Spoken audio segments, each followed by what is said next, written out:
Hello, welcome to the Basketball Soapbox. I'm your host, Daniel Daly. Thank you for joining me on this one. Thank you for all the support. Don't forget to like, comment, and subscribe. Thank you for joining me on episode 56, where I'll be taking a look at the latest in Philadelphia, the Philadelphia 76ers and their situations that's going on with James Harden, in particular, Joel Embiid, kind of opening the door to a departure from Philadelphia with recent comments. But I want to start off with James Harden here. Um, Looking at his trade request a couple weeks ago, about 2, 3 weeks ago, right now, and just the bizarre. Well, from my standpoint, that's bizarre and just troubling, but not surprising behavior from James Harden, right? Like, um, first of all, let's start with him opting in. Basically, he opted in a couple weeks ago, basically stating he wants to get traded and wants to get traded to Philadelphia. In particular, basically looking at the landscape, and basically there's a number there on his contract that Philadelphia, whatever they were offering him in an extension, that he didn't like or didn't think the dollars will suffice.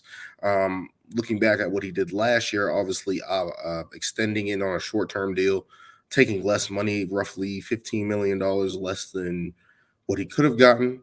Um, Taking that deal, it helped the team have flexibility to bring in PJ Tucker and Daniel House, usually from the formerly from the Houston Rockets, his running mates when he was there, especially with Daryl Moore, who is the GM now, who is the GM of the Philadelphia 76ers. So looking at that standpoint of that and seeing what James Harden did on that end, that's admirable, right? Like you taking a pay cut for the team to improve and get better. But let's not get fooled here by what James Harden was doing with that short-term extension, especially with the player option, was to basically get a bigger deal on the back end of the deal, which is fine because athletes do that all the time. And he was like, no one talks about the pay cuts that I had and stuff like that of that nature, which is interesting because it's like when you usually see players do that, like Tom Brady or Tim Duncan comes to mind, guys of that nature, they don't usually brag about how they did that for the team. Obviously, you're doing that to put yourselves in a better position to win.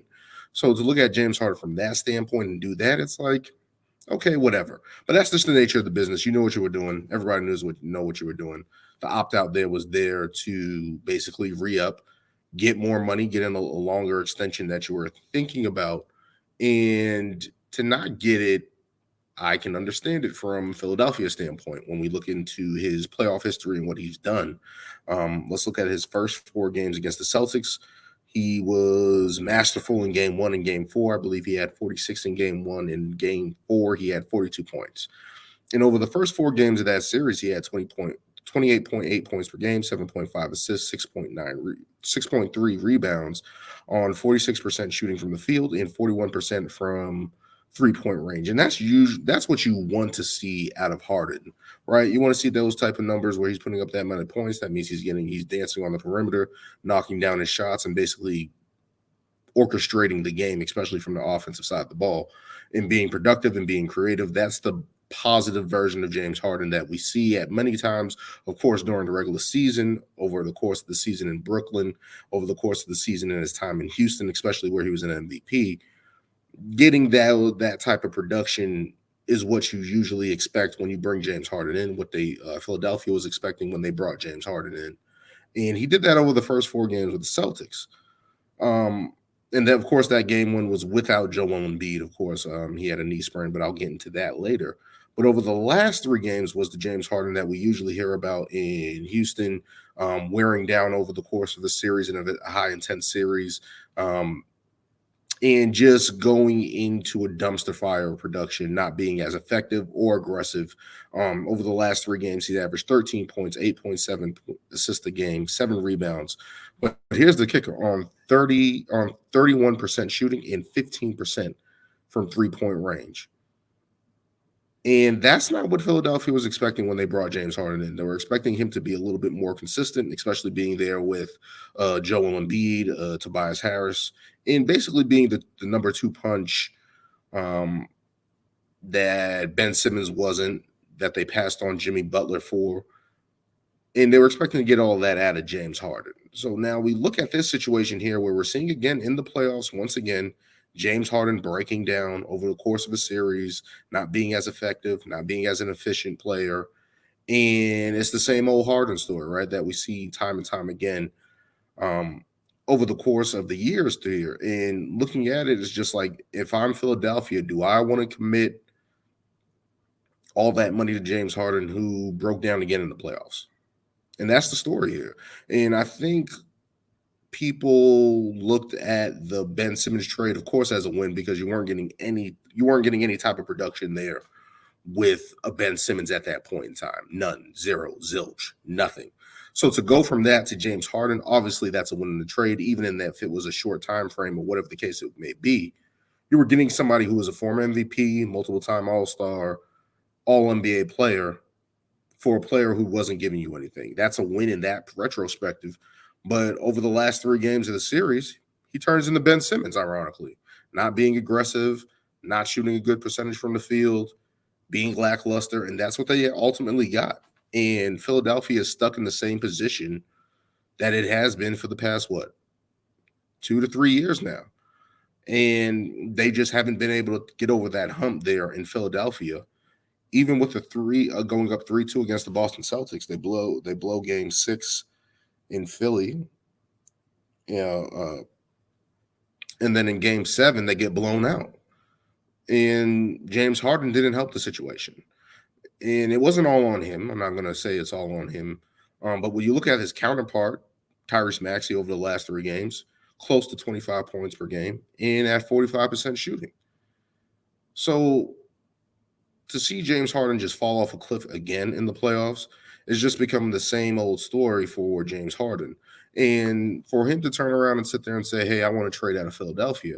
Now, maybe Philadelphia reneged on their part. I completely understand that point. It's a business. I'll get into that point as well.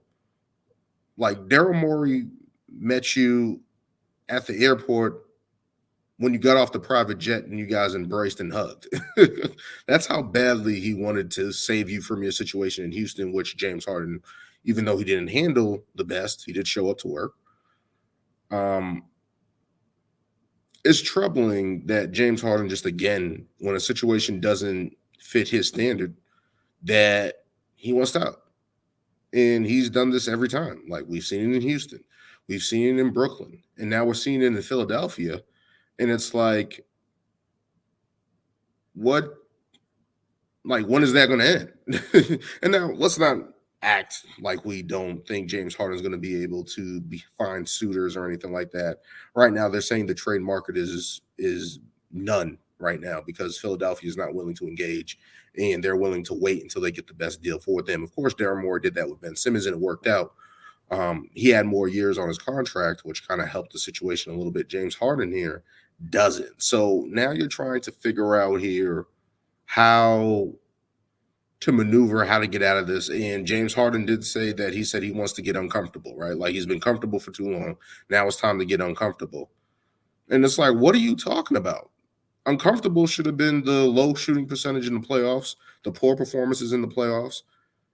Like, that should be uncomfortable playing like that, looking at James Harden. So now we're looking at the history of your play. We're looking at you getting older. I believe he's 33, going on 34. Let me check that real quick.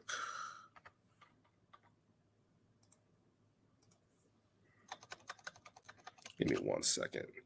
Yeah, James Harden is 33 years old, going on 34, and he wants a max contract extension. Like, with your declining play in the playoffs every year, with your injury history building up over the course of the years, I don't see you getting that big time contract. Now, I'm not saying that a team wouldn't pay you that, because James Harden is better than most players in the NBA. Most players are going to take a chance on him, just like we saw with Kyrie Irving. He just signed for $26 million, 120 guaranteed with only $6 million in incentives. Like, players are still going to get paid. That's just the NBA, especially when you're able to put the ball in the basket like a Kyrie Irving and James Harden are. But just the decline over the past couple of years, and then, of course, last year we look at the 2022 playoffs. You average 18 points per game, 8.6 assists, 5.7 rebounds, shooting 40%. And then in the 2023 playoffs, you get a little better, 20.3 points per game, 8.3 assists, 6.2 rebounds, but you're shooting 39% from the field.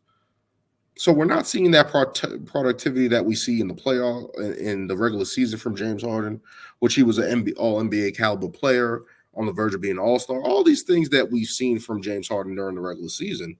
And it's kind of like, to me, like, no insult, of course, he's a Hall of Famer who I want to mention. It's kind of like a Peyton Manning or kind of like I want to say Karl Malone type of career where you're putting up all these numbers in the regular season and then you get into the playoffs and you kind of stumble there and is not as efficient, not as effective, and not really helping your team win in the long run. And to not have Philly even get to Eastern Conference Finals since 2001, you were brought in to do that, and you're having the same effect as a Ben Simmons.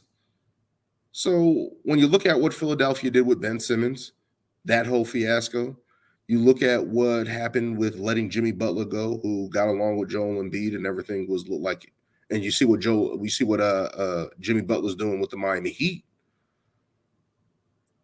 Those are big losses for Philadelphia. Those are big losses for the Sixers. Those are big losses for the Sixers fans, where you've had Jimmy Butler in the past, who now you see what he's doing in Miami. You bring in James Harden, who stumbled in Houston, got to a couple Western Conference Finals, goes to Brooklyn, gets injured, gets hurt 1 year, and then instantly wants out. Comes to your team, gets to the second round. Of course, there's some injuries to Joel Embiid. The team is fading around him. You're facing a tough Miami Heat team.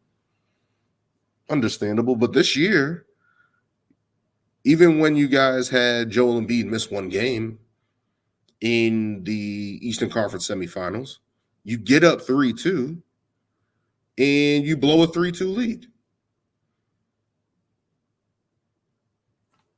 Like, I don't know at that point what James Harden is expecting. I don't know where this is going to go. But just looking at the optics of it, looking at the way of his play, I don't really see how James Harden has leverage here, especially with him opting in.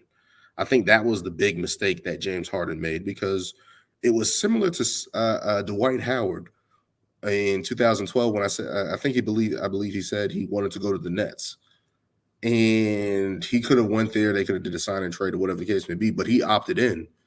And now that he had to stay with the Orlando Magic, and he said he changed his mind and wanted to stay in Orlando and all that stuff, and then he ended up going to the Lakers. But when you look at what James Harden did, who's a little bit more in his career, a little bit more savvy, you think would be a little bit smarter in these situations, he gave up all leverage by opting in. And he instantly thought, oh, I'm just going to get traded to the Clippers. And maybe that will happen eventually. But when you opted in, you gave up all your leverage. They don't have to trade you. They can figure out what to do. Teams can hold off, wait it out. You're going to be older. You're not going to get the big time extension that you wanted. But him opting in, you gave up all your leverage. And that's the thing where I'm like, why not just try to orchestrate with a team as a free agent? And then if you couldn't get the contract you wanted, you go back to Philly and say, hey, this deal's on the table for me. You guys can get something, or I can walk and take a smaller deal and then extend. That probably would have been the better situation for him, and he didn't do that. And maybe that was a trust factor with Daryl Morey, where he's like, hey, these guys are going to trade me. Or now it's in that mode where, hey, I'm going to be as disruptive as I can be, just like I was in Houston, and end up getting out. And it's just puzzling for Philadelphia because they're always so close. And right now they're close. And it's just troubling that they can't seem to get out of their own way. They put all their pennies in their basket, especially going after James Harden, giving up picks. And now you're in that same situation where you're going to either have to potentially trade him, bring him back, try to work that out and bring him back. And it's interesting to see how that's going to go. Most definitely interesting to see how that's going to go. But I just think it's crazy that he opted in. I think that was the big mistake that he made in opting in. And it's like, you didn't need to do that. And I feel like that kind of fucked up his angle of trying to leave Philadelphia a lot more easier than expected. Can this be repaired potentially? You know, him and Daryl Morey um, have a relationship there. Maybe it's burned, maybe it's not. We'll see what happens there. But let me get into the big thing. Joel Embiid's recent comments, um, potentially a Joel Embiid departure from Philadelphia, that he opened the door there. And let's get to the quote here. I'll bring it up on the screen.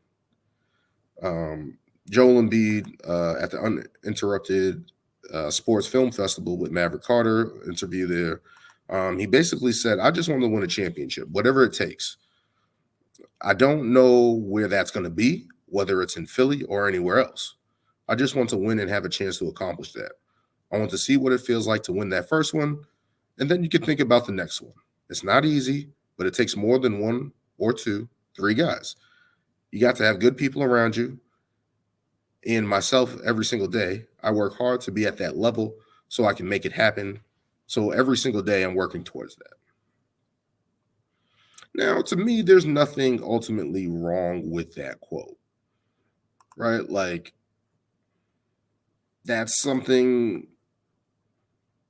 that everybody wants to accomplish, win a championship. But that little part there where he talks about, or maybe somewhere else, I think people are sitting there, and I've had a couple conversations with some people saying, "Oh, he's weak. He's taking the easy way out. He's trying to be in a situation where all these guys just ask to be out, be traded."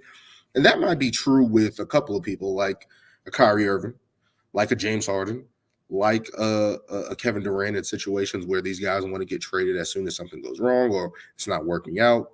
Cool.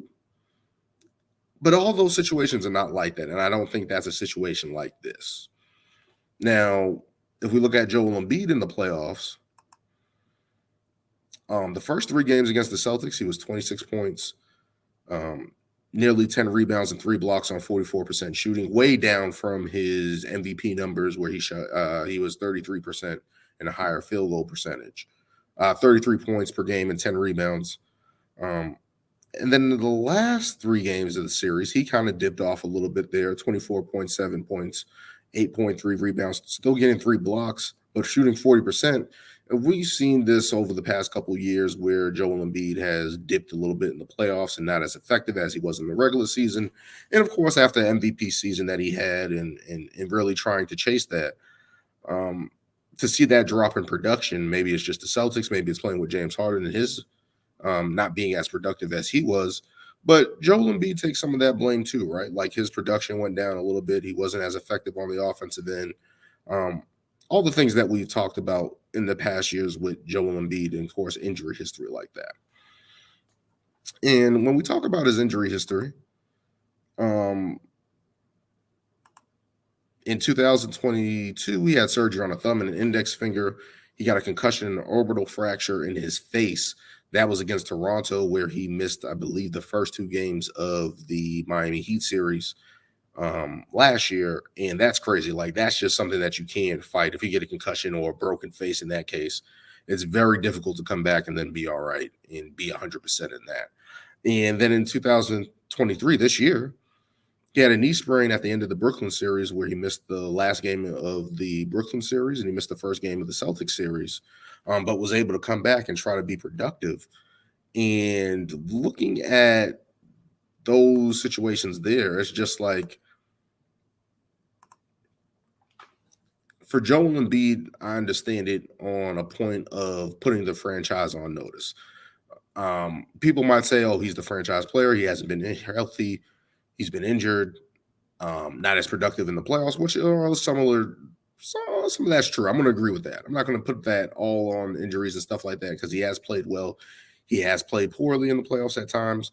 And you look at that and it's like, okay, I can see that. And they're 27. I believe they're 27 and 26 in the playoffs with Joel Embiid. So they're just above 500. That's not cutting it.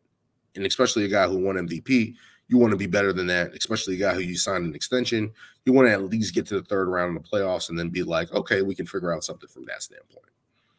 So looking at it from that standpoint, completely understand it on Philly side where they're like, okay, why would you even try to do that when we've been trying to tinker around you and try to build around you. And let's be honest, they have tried to do that, but there have been some bad moves in terms of the whole Ben Simmons situation. Now, could that have been handled better? Maybe they could have reconciled that and brought Ben Simmons back or whatever the case may be. But at that point, it was broken. Ben Simmons wanted out. Joel Embiid had to deal with that and had to deal with the franchise babying Ben Simmons, not forcing him to be better, all these other things, and not working on his shot, not getting outside his comfort zone. All these things of that nature with the Ben Simmons deal, which was a lot more extensive as I believe in the 2021 playoffs, where Ben Simmons was a clusterfuck in those fourth quarters against Atlanta and really hindered the process of Philly again. And that whole Ben Simmons situation where Joel Embiid had to deal with that sucks. They end up trading for James Harden, who's a Daryl Morey guy, GM from Houston days and all this stuff. They have a friendship, whatever the case may be. And it works good during the regular season. But in the playoffs, you have the same type of problems that you've had with Ben Simmons, where you just can't advance. And is that fair for Joel Embiid now to deal with this again in the uncertainty of the roster, and especially a weaker roster now? They lost Shake Milton and George Niang. And if you lose James Harden, you're back at square one. If you're not trying to get Damian Lillard, you're not trying to get a top guard in the league to play with, then you're back at square one with Philadelphia. And that's something that I don't think Joel Embiid wants to do. Right. So for him to be like, yo, you guys got to figure this out. I had to deal with the Ben Simmons situation, and now I'm dealing with the James Harden situation where both these guys won out, and it really doesn't indirectly have anything to do with me. Now with Ben Simmons, of course, it was play style and stuff like that, and Doc Rivers kind of throwing Ben underneath the bus, what people would say. I thought he was just being honest, because after a performance like that, I don't know what else you're supposed to say. But looking at Joel Embiid's part of it is just like, yo, we keep taking steps backwards, right? Like we lost Jimmy Butler, who I was cool with, who I thought could have been on the next level, got guys going around him, which we just saw in Miami. Now, you're looking at that Miami situation, it's like, yo, that could be us. We should be making finals appearances. We shouldn't be making Eastern Conference finals appearances. We should be better than what we are. And Philadelphia continues to take steps backwards. Although they were, again, it looked like a win when they traded Ben Simmons for James Harden, of course, because you weren't getting any production. But now you're looking at it and it's like, yo, why are we taking steps backwards? Like, and if we're going to trade James Harden, can we at least get in the Dame Lillard conversation? It doesn't even seem like they're in that conversation. Like, that's not even on the table or possibility or anything happening. And it's like, you start looking around and it's like, yo, we're not getting it done. And it's nearly a decade in Philadelphia. Nearly a decade. And it's like, yo, we're not getting any closer to our goal. And I could understand where Joel Embiid is putting the franchise on notice, saying, hey, you guys got to figure this out in terms of building this roster and making it competitive, especially after he just won MVP. He's going to be in his prime years. And of course, he had little knick-knack injuries, but has been overall healthy, more healthier than in the years past. You got to maximize this window, this opportunity, before these other teams in the East start creeping up. The Celtics are trying to retool. The Bucks are going to try to figure it out. Miami's going to get better at some point. Indiana's adding pieces. All these other teams are starting to add up, have cap space. And that's where it leads to the Knicks situation. The Knicks, where he had Leon Rose as his agent beforehand, before he went to the New York Knicks as president and stuff like that and running their operations there. He has a connection there in New York. New York has contracts to trade. New York has young pieces. New York has draft picks. They're in a prime position to trade for somebody. And I think that's more of an opportunity for Joel Embiid and say, hey, let me go play in this other big market here, where I think a team could actually build and at least showed some at least consistency in terms of trying to turn it around recently. Like, we can say that. Like, we can look at New York and say, hey, they got Jalen Brunson, they got RJ Barrett, they got Tibbs, they actually trying to move something, actually trying to get better. Made some noise in the playoffs a little bit. Maybe that's a better situation, bigger market. Maybe we can get some free agents to go there rather than dealing with this shit in Philadelphia. That's a real option for him. I think Miami can also be an option for him. I think the Western Conference teams can be an option for him. But right now, I understand Joel Embiid from that standpoint of wanting to put the franchise on notice, and guys have done this in the past. Like, I also got into another conversation with some people where people are complaining about this era, and I'm like, yo, like, Keem Olajuwon asked for a trade, Magic Johnson asked for a trade, Kareem Abdul-Jabbar asked for a trade. Shaq has forced the franchise to do certain things in Orlando, draft players, trade players, etc. In LA, all these other things. Kobe Bryant asked for a trade. Like, this stuff happens. Like, this is normal power moves that franchise players should do. Like, yo, we're gonna do this, or I'm gonna have to explore my options. And that's something that Joel Embiid has to think about, especially if he wants to be in those caliber of all-time big men. Of course, if he wants to win a championship, he kind of has to put his franchise on notice. This is what this new era of player is going to do. Apply pressure to the ownership, apply pressure to the GM, apply pressure to the franchise. Like, yo, we got to be better than this. Now, I got to do my part, of course. I got to show up. I got to be healthy. I got to be in shape. I got to be willing to put in the work. And I want to win. But on the flip side, you guys just can't sell tickets. You guys just can't continue to just fuck around and just not do anything. And I think that's the area where this player is going to speak up more and be in those more direct moves and have more of a say than they did in the past. And that's what we're continuing to see here. And especially with Joel Embiid doing this, hopefully Philadelphia wakes up for their sake and continue to build around him where he can at least get to the Eastern Conference Finals and get a chance to get into the finals. And they haven't been able to do that. They have been stuck in the second round, been stuck in the treadmill, various injuries, declining players in the playoffs with their production, all types of things. But at some point, that's going to meet the end of the road, right? Like, they either get it done or they don't. And I respect Joel Embiid for doing that and saying, hey, like, with his comments at least, saying, hey, we got to get it done here. And of course, he said he was trolling or whatever the case may be or whatever. He's going to keep saying that. But no, I think he was really being serious about this and being very particular with his words, what he was saying in those situations, because it's like, again, Philadelphia needs to start winning. I think a lot of guys are going to start doing that. Like we always hear about Luka Doncic in Dallas, if they're going to be able to build a roster around him and put it together, or he's going to win out. I think Jason Tatum could also be in that same situation as one of those young players that say, hey, we got to get this done. And of course, that's on him too. It's on the star players as well. But I think a lot of guys are going to start looking at the franchises and start going, hey, what are we doing here? We can't continue to move backwards. We can't continue to be stuck in quicksand. We got to figure out a way to get over that hump. And it takes a part of the player and it takes a part of the organization to do that. And I think we're in that era where a lot of players are sitting there going, I don't want to deal with the Ben Simmons situation. I don't want to deal with the James Harden situation where we have a player that wants out every 6 months. Like, there's going to be players that are speaking up and against that at some point, whether privately or publicly. It's going to start happening. And that's the latest on Philadelphia. I feel like James Harden eventually will be traded at some point. I just don't see it making sense to continue that song and dance, especially if you're not going to extend him. Zach Lowe did say something about the CBA that where he can't do that situation where he did in Houston where he was sitting out. And I think if he sits out 30 days, then Philadelphia can block any type of free agency transaction he wants to go do, especially because he's in an expiring deal in the last year of his contract. He doesn't have the right to go seek another deal. The only deal that he could seek will be with Philadelphia and then potentially be traded and moved. But he can't go somewhere else and then make another deal. So looking at it from that standpoint, James Harden is going to be there or he's going to be traded.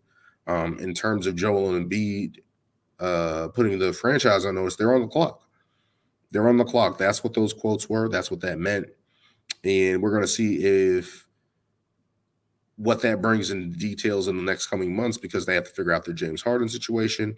And then they're going to have to try to build around Joel Embiid to continue their quest to get to the finals, his quest to get to the finals. So we'll see how that breaks down over the next couple of weeks. But up next on the basketball soapbox, I'm going to be talking about offseason grades for the NBA teams' off seasons. I'm thinking about doing that, except for instead of trying to do a team base, one video per thing, one video per team. I think I'm just going to do the division, go over a couple teams in that situation, and talk about their offseason moves. And I think I'm going to start with the Atlantic Division because, of course, that's my team, the Boston Celtics, the New York Knicks, Toronto Raptors, Brooklyn Nets, New York Knicks. I'm going to go over their off seasons and try to break that down and give a grade of what I think their moves are, what I think of their moves over the past couple months in the offseason here, their draft picks, their signings, their trades in the case of the Boston Celtics. But yeah, I'm going to go over the offseason grades for NBA teams around the league and start with the divisions. I'm going to start with that and continues, of course, my Soapbox Summer video series, which I started with Bomani Jones Bulldoze series, which started on with the New York Knicks. You guys can check that out. Recently just uploaded some videos for Ring Takes, my wrestling podcast, where I just went to AEW Blood and Guts and had a great time with Lewis and talking about wrestling and stuff like that. Of course, we're going on the road to SummerSlam as well there. But first, I'm going to start with the offseason grades for the NBA teams around the league and see what they're doing around the league and give my thoughts about that. Summer League has ended.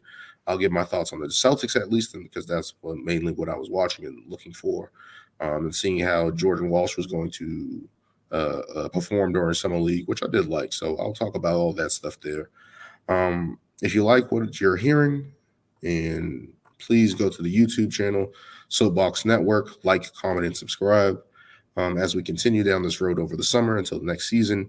But thank you for joining me on this one. Again, I'm going to be following up with the offseason grades in the NBA and much more, especially on the road to SummerSlam on Ring Takes.